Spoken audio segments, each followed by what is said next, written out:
Welcome to Prajim Technologies. I am Venkat. This is part 43, Exception Handling Abuse. In this session, we'll learn what exception handling abuse is all about, and we'll also see how to prevent exception handling abuse. Now, we know that an exception is nothing but an unforeseen error that occurs when a program is running. For example, let's say we have an application that reads data from a database and displays that maybe on a web page. And when it's doing that, there is a database error. So obviously to handle that we use exception handling techniques. But many a times I have seen people using exception handling incorrectly to implement the program logical flaw, which is extremely bad, and that's what is termed as exception handling abuse. Probably we'll look at an example which will make that clear. So let's say, I want to write a simple program which can divide two numbers and display the division result. And that's pretty simple to do. So first let's prompt the user to enter their numerator. So console.writeLine, and we'll ask the user to enter numerator. So please enter numerator. Now, once we ask the user to enter the numerator, he will enter the numerator. So we need a variable which can hold that. So we use the console.readLine method to read the input from the user. But since readLine reads that in the form of a string, we need to convert that to integer. So we can make use of convert class. So convert.toInt32. So what is this going to do? It's going to convert that to integer and store in that numerator variable. So similarly, let's ask the user to enter denominator, and once the user enters the denominator, we want to read that from the console, convert that to integer, and store it in this denominator variable.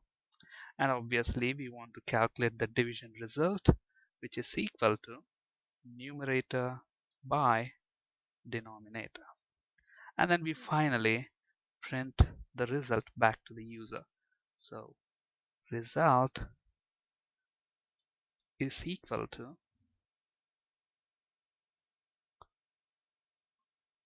result.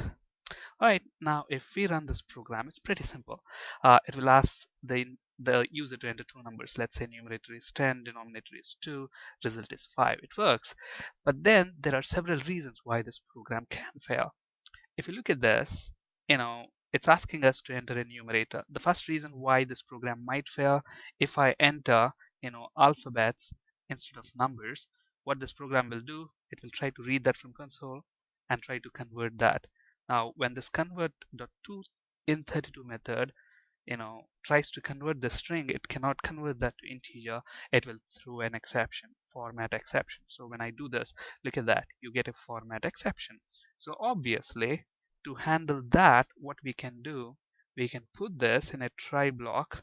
So basically what you want your program to do is, when you read that input from the console, you want to check if that is in a valid format rather than using exception handling like this. So for example, format exception, let's say FE, and what we do, console.writeLine, please enter a number, or only numbers allowed, whatever. Okay, we don't have to use this object here because we are not using that for any purpose. So now if I run this, so please enter numerator. So if I enter alphabets, then what's going to happen? This line will try to read that, convert that to integer, which will fail. A format exception will be thrown. The catch block will catch that exception and prints this message to the user. Okay, that looks fine. But there are other reasons as well why this program can fail. For example, it's asking me to enter a numerator. Now I enter a very big number.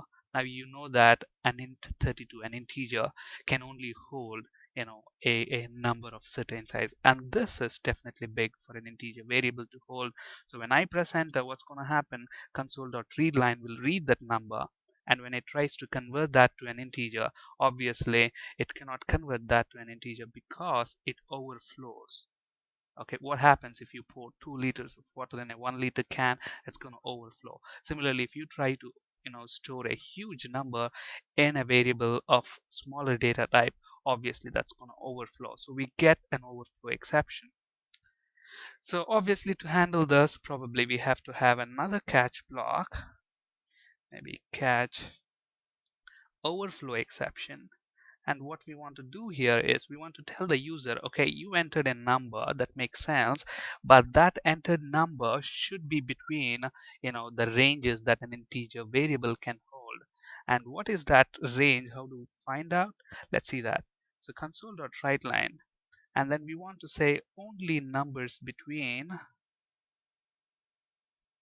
that's the minimum value, and maximum value are allowed. So what is the minimum value that an N32 variable can hold? It's very easy to identify that, to find that out. You don't have to remember, on top of your head. So for example, if I say that int32, we know that int32 is a value type and it's a structure. So the IntelliSense shows that. So now when I right click on that and say go to definition, look at this. This int32 has a constant, a public constant variable of type, minimum value and maximum value, which will basically tell what's the minimum value it can hold and what's the maximum value it can hold. So basically you can use these two constants to get your value. So minimum value and int32 dot max value. So that's it. So now if we run this, and then if we try to enter a very big number which an integer variable cannot hold, obviously it will throw an overflow exception. This catch block handles that and then shows this meaningful message to the user. So only numbers between that range are allowed. And there is another reason why this program can fail as well. Let's see. Now, please enter a numerator. I enter a valid number. Please enter a denominator. I enter 0. Now we know that in mathematics it's illegal to divide a number by 0, which will lead to infinity, and a program cannot withstand that number. So obviously dividing by 0 is illegal. So the application throws divide by 0 exception, but our application cannot handle that exception. So when we do that, we get a divide by 0 exception. So obviously to handle that, we need another catch block, let's say. So catch divide by 0 exception. And obviously what we can display here is denominator cannot be 0. So we'll display that meaningful message to the user.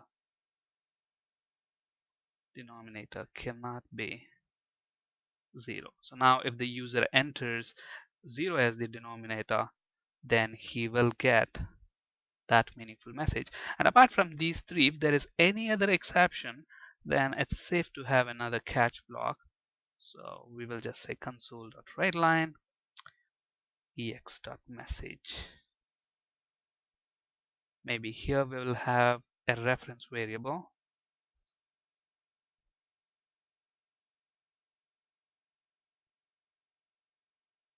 All right. So now our program looks okay. Now it can basically handle any type of exception. Now I run this, whatever is the case, this program doesn't break. But then if you look at what we have done in this program, this is actually wrong. I mean, we are abusing exception handling. Instead of using format exception, overflow exception, and divide by 0 exception uh, to handle these scenarios, okay, I would say use error checking mechanisms, like instead of using convert.toInt32, use int.tryParse method. And then if the try parse is not successful, you know that there is something wrong with the input, and based on that, display the meaningful messages to the user. And similarly, instead of allowing the divide by 0 exception to occur and then catching that, what you can basically do is check if the denominator is 0 after you have successfully parsed that, and then show that message to the user.